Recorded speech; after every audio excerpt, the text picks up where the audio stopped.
மேஷம், இன்று உங்களின் நீண்ட நாள் கோரிக்கைகள் நிறைவேறும். வெளிவட்டாரத்தில் மதிப்பும் மரியாதையும் கூடும். உத்தியோகத்தில் சக ஊழியர்களின் ஒத்துழைப்பு கிடைக்கும். குடும்பத்தில் மகிழ்ச்சியான செய்தி வரும். அதிர்ஷ்ட எண் 9. அதிர்ஷ்ட திசை கிழக்கு. வழிபாடு முருகப்பெருமானுக்கு நெய் தீபமேற்றி வழிபட காரிய சித்தி உண்டாகும். ரிஷபம், மனதிடம் கூடும் நாள். உங்களின் திறமையை வெளிப்படுத்த நல்ல வாய்ப்புகள் அமையும். நண்பர்களுடன் விருந்து விசேஷங்களில் கலந்து கொள்வீர்கள். பணப்புழக்கம் சீராக இருக்கும். அதிர்ஷ்ட எண் 6. அதிர்ஷ்ட திசை தென்கிழக்கு. வழிபாடு அன்னை மகாலட்சுமிக்கு மல்லிகைப்பூ சார்த்தி வழிபட செல்வம் பெருகும். மிதுனம், தாயார் வழியில் எதிர்பார்த்த உதவிகள் கிடைக்கும். வீடு வாகன பராமரிப்பு செலவுகள் வரலாம்.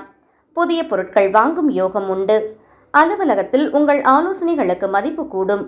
அதிர்ஷ்ட எண் 5. அதிர்ஷ்ட திசை மேற்கு.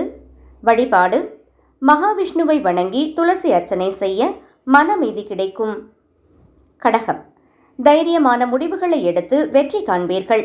இளைய சகோதரர்களின் ஆதரவு கிடைக்கும். பக்கத்து வீட்டுக்காரர்களுடன் இருந்த கசப்புக்கள் நீங்கும். உற்சாகமான நாள். அதிர்ஷ்ட எண் 2. அதிர்ஷ்ட திசை வடக்கு. வழிபாடு விநாயகப் பெருமானை அருகம்புல் சார்த்தி வழிபட தடைகள் விலகும். சிம்மம், பேச்சாற்றலால் சிக்கலான காரியங்களையும் சுலபமாக முடிப்பீர்கள். குடும்பத்தில் சுப நிகழ்வுகள் திட்டமிட்டபடி நடக்கும். பழைய கடன்கள் வசூலாகும். ஆரோக்கியத்தில் நல்ல முன்னேற்றம் தெரியும். அதிர்ஷ்ட எண் 1. அதிர்ஷ்ட திசை கிழக்கு.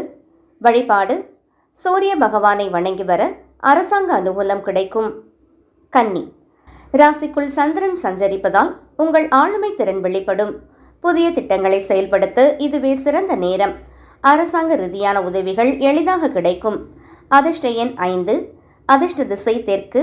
வழிபாடு ஸ்ரீ ஹயக்ரீவரை வணங்கி வர கல்வியிலும் ஞானத்திலும் சிறந்து விளங்கலாம்.